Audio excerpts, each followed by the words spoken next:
Hey everyone. Welcome to our third meeting. We can get started now, I think.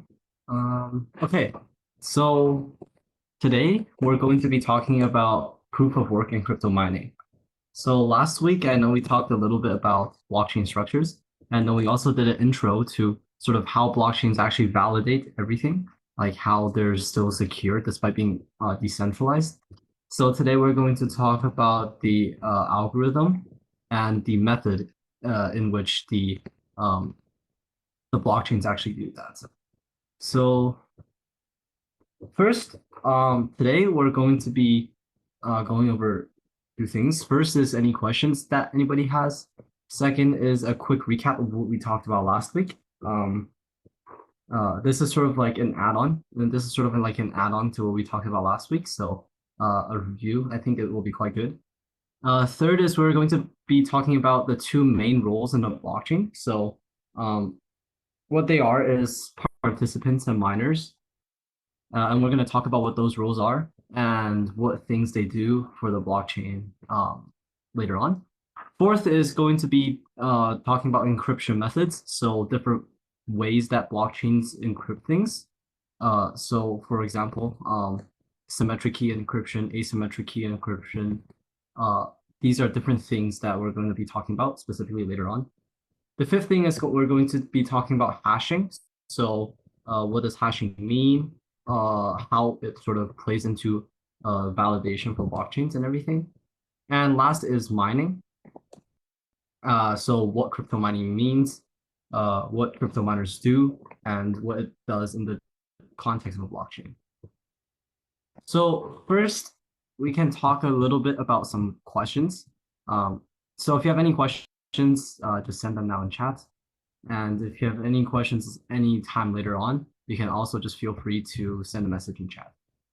And then, yeah, one thing I would like to talk about before going on to the content is that only one person has sent me their wallet address so far. So uh, if you guys are having trouble, email me and yeah.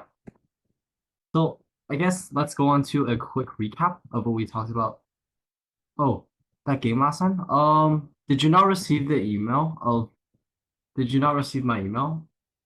No. Okay. Uh, can you leave your email in the chat? I'll send it really quick right now. Sorry about that. Yeah. So if you leave your email in the chat, I'll just send it to you. Either right now at the end of class or sometime today. Uh, oh, that. Yeah. I think. Wait. I think I responded to that or. Uh, Okay. If you have, yeah, if you have questions, just send me an email. Or if you aren't receiving emails, just leave your email in the chat, and I can send the email to you. Because I've been sending out. Oh, the website. Okay, sure. I guess I could send it in the. I can send it in the chat right now.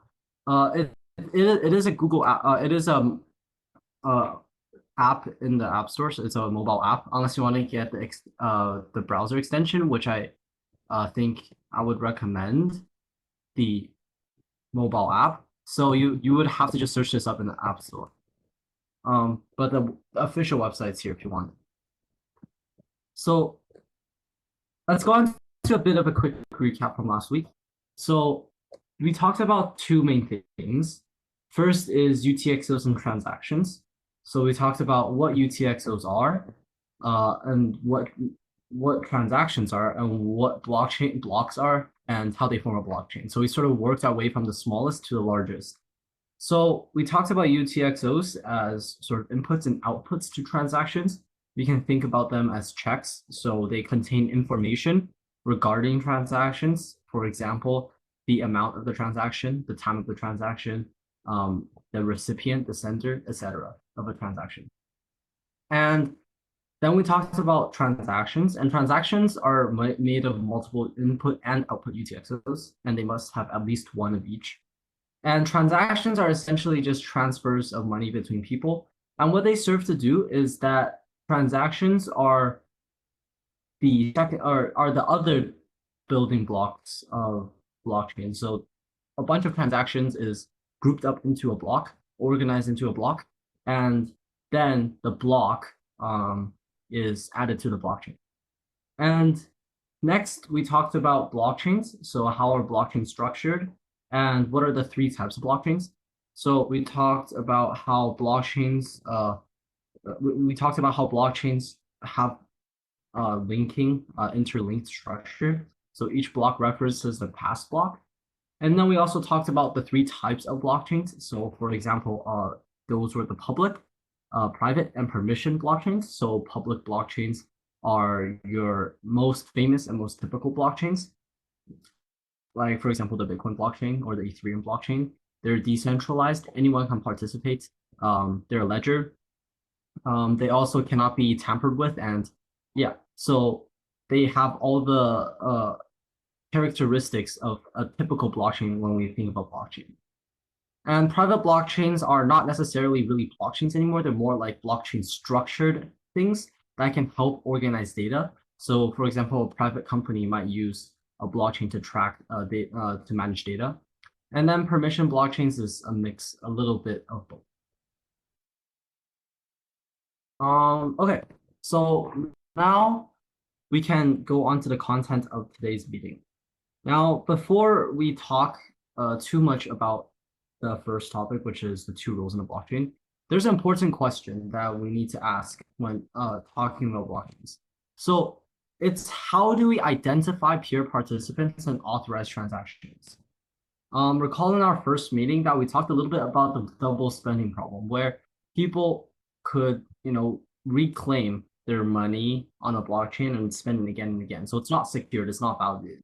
And in a decentralized structure where there's no central authority like the government or like a bank that governs everything and makes sure that everything functions correctly and that everything is correct.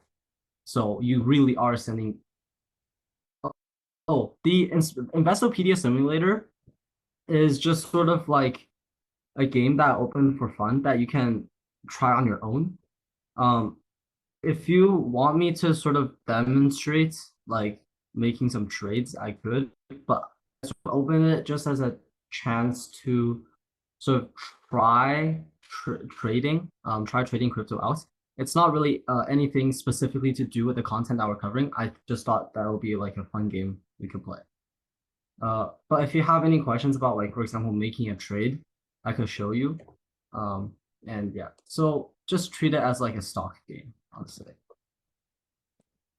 But okay, so back to the topic about like how do we identify peer participants and authorize transactions. In a centralized system, there will be a central authority that says, okay, you really sent this money to this other person, or you really received this money from the other person. In a decentralized system like blockchains, it sort of doesn't make sense how stuff can still be validated despite there being no central authority. So the answer is through cryptography, but what exactly does that mean? How does encrypting things actually solve this problem? So I guess we can talk about the two rules in proof of work system. So recall that proof of work system is the sort of older validation system of blockchain. So that's what older blockchains like Bitcoin or Litecoin or something like that use. So the first type of role or the first type of participants is a normal participant. So that's like the people who send money, receive money, engage in transactions on a blockchain. So they're essentially, think about it as the clients to a bank. They use the bank to send money, receive money, deposit money, etc. How do they require miners? Basically, when people make transactions, there needs to be a validation process. And we sort of briefly talked about this last week, where we discussed how these transactions need to be verified. And this verification process is done by miners. So crypto miners are participants that take on extra responsibility. So we'll talk about what this means, but essentially they are the ones that carry the burden of validating everything on a blockchain. So, so now that we talked about the two main roles and how crypto miners take on extra responsibility to uphold and validate blocking of blocks in the blockchain, we can talk about encryption methods. So encryption methods is essentially a framework or a type of algorithm that uh, blockchains use in order to validate or in order to have like it's a type of structure that they are so that they can actually have an algorithm that validates blocks. So I guess there's two main types of encryption. So there's obviously more, but blockchains use uh when we're talking about blockchains, there's two main types of encryption that we should be familiar with. So the first type is symmetric key encryption. So this is when the same key is used for encryption and decryption. So what that means is that when I encrypt something, I'm using the same method as I would when decrypting something. So a common example is called the Caesarean encryption, which is when you move every letter one to the right or one to the left, or however many places, but you shift every letter a certain amount of spaces. So this is sort of what we might have done as kids. So this might mean if I want to spell the word and if I want to spell the word and encrypt it using Caesarean encryption, I would just, for example, shift every single letter one to the right. So A becomes B, N becomes and N shifts one to the right, and then D shifts one to the right, etc. Another common example is, for example, another common example is when we translate everything to numbers. So that might mean A corresponds to 1, B corresponds to 2, C corresponds to 3, etc. And this is symmetric key encryption because let's say ABC becomes encrypted into 1, 2, 3. Then the same way of encrypting the ABC is used to decrypt 1, 2, 3. So I would just say A equals 1. So if I have 1, 2, 3, then the 1 would become A, then 2 becomes B, and then 3 becomes C. So this has a problem because this is easily decrypted. There's a common key to everything, So everything is encrypted the same way and decrypted the same way. So if someone finds the key of the encryption or of the decryption, then they just access every encrypted thing. And that doesn't really work when we want to secure the blockchain, right?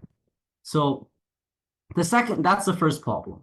The second problem is how can you encrypt everything in the same way and also give unique keys to each participant?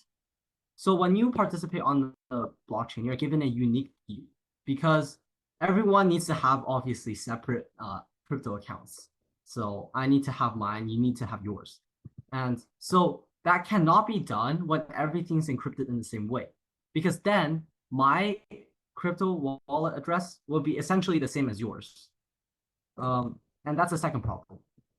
So that's why symmetric key encryption doesn't work in the context of blockchains. So now we discuss the second type of encryption, which is asymmetric key encryption.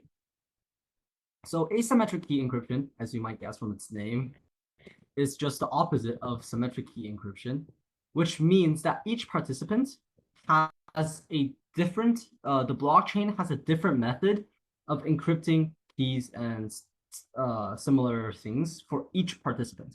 So it encrypts my private wallet key one way, it encrypts your private wallet key another way. And in the context of blockchains, this means that each participant has two keys. One is a private key and one is a public key.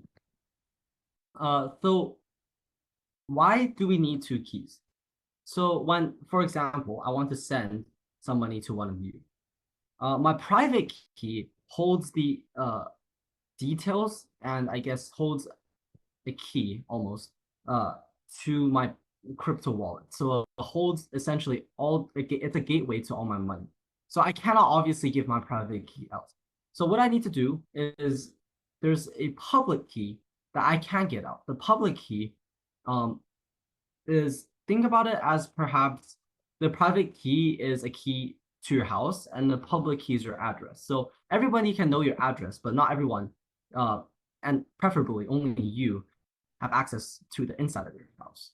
So the public key can be used. I can use it as something to receive money, and then that money is then put into my private key by me. And similarly, if I'm sending money, then I will send money from my private key to your public key. So that's why there needs to be two keys. So that means with transactions, if person A sends a transaction encrypted by both their own private key and the person B's public key. So this also ensures that only person B can receive data because it specifies person B's public key, and only person A could have sent the money or data because it comes from person A's private key. So asymmetric key encryption actually solves for both problems, both of the main problems with symmetric key encryption. So recall that the first problem of symmetric key encryption is that it can be easily decrypted. However, when asymmetric key encryption is used, everyone has a different the blockchain encrypts everyone's crypto wallet or everyone's keys in a different way. So it's very, very difficult for some person to like actually decrypt it.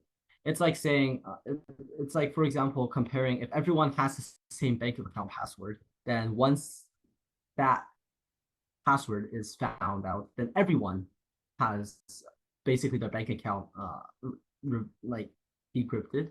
But if everyone has different bank accounts, passwords, it's very difficult for someone to come in and guess every single person's bank account password. And it also solves the second problem, which is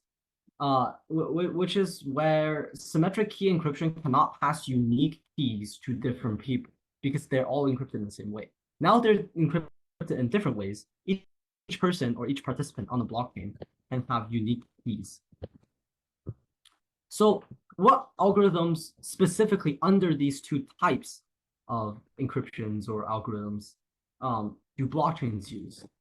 And that's where elliptic curve cryptography comes into play.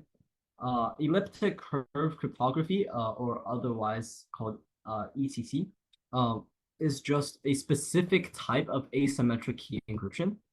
And it's not really something that we'll go specifically into, but if you're interested, you can try reading the Bitcoin white paper, or you can try looking at the source code of different blockchains. There is explanations and there is information about ECC on it.